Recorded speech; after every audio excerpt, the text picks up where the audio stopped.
ఏంటంటే ఆగండి, అభివృద్ధి అంటే మీరు అనుకునేది ఏంటంటే వికలాంగులకు డబ్బులు ఇస్తున్నాం, మరి తిరిగే రోడ్ల మీద తిరిగే వాళ్ళకి మేము డబ్బులు వేస్తున్నాం, 45 సంవత్సరాల వాళ్ళకి మేము డబ్బులు ఇస్తున్నాం, తర్వాత ఎవరో బడ్డీ కొట్టోడు ఎవడని పెట్టుకున్నట్టు వాడికి డబ్బులు ఇస్తున్నాం.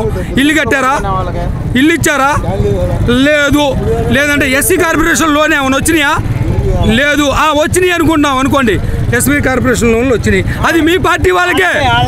మీ ఎరా ఎవరురా నువ్వు అంటే వైసీపీ అంటేనే ఇస్తున్నారు, వైసీపీ అంటేనే ఇస్తున్నారు. కానీ మేము వైసీపీ కాదు తెలుగుదేశం అని అనుకో, మేము ఇచ్చిన పేపర్లో కూడా పక్కన పెట్టారు. ఇంకో విషయం ఏంటంటే ఆడపిల్లలకి కళ్యాణ లక్ష్మి ఇచ్చేది చదువుకున్నారా, చదువు లేదా, ఇవన్నీ వద్దు. లేనోళ్ళు చదువు నేర్పరో ఆడపిల్లలకి, వాళ్ళకి ఇల్లు ఎళ్ళకో ఏదో ఒకటి అయ్యి 18 సంవత్సరాలకో లేదా 22 సంవత్సరాలకో పెళ్లి చేశారు, వాళ్ళకి మీరు స్టడీ సర్టిఫికెట్లు అడుగుతున్నారు. స్టడీ సర్టిఫికెట్లు ఉండాలి, మళ్ళీ పెళ్లి కొడుకు స్టడీ సర్టిఫికెట్లు ఉండాలి. వాళ్ళు ఉంటేనే మళ్ళీ ఏంటి, మీరు గెలిచిన కాడి నుంచి లేదు కళ్యాణ లక్ష్మి అనేది, మీరు గెలిచిన కాడి నుంచి లేదు. ఏదో 2023లోనో 2022లోనో అక్టోబర్ నవంబర్లోనో 10వ నెలలో మీరు పెట్టారు, అది కూడా లాస్ట్కి ఇచ్చారు, అది కూడా ఏదీ లేదు. వాలంటరీ వ్యవస్థ చూడండి, వాలంటరీ వ్యవస్థ మీరు చూసింది, మేము చెప్పేది ఏముందిలే కానీ వాలంటరీ వ్యవస్థ మీరు చూసుకోండి ఒకసారి.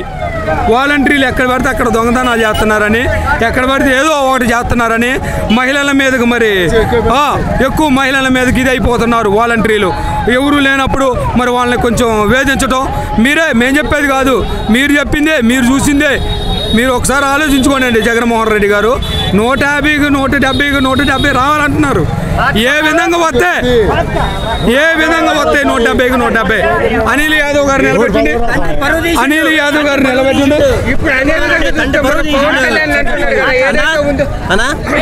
పవన్ కళ్యాణ్ దత్తపుత్రుడికి 4 పెళ్లిళ్ళు చేసుకుని నీకు పాలన కాదు, పెళ్లి కాదుగా.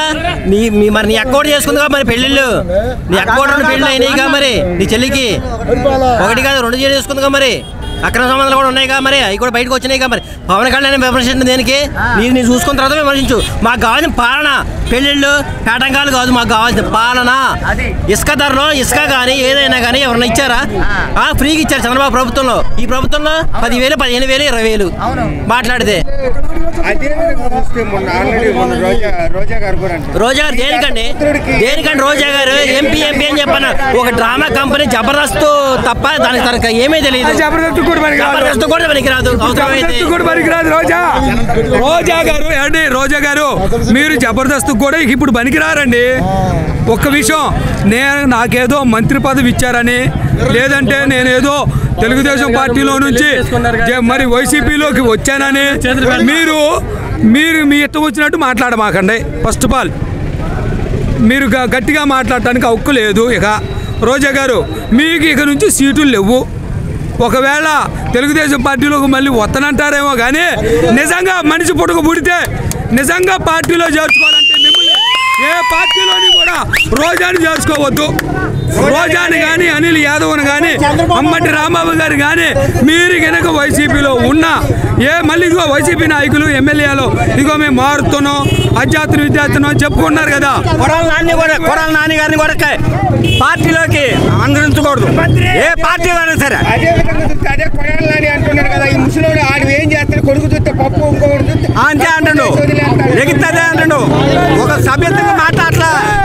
పప్పు ఈరోజు రాయలసీమ పులి ఈసారి టీడీపీ గెలవబోతుంది.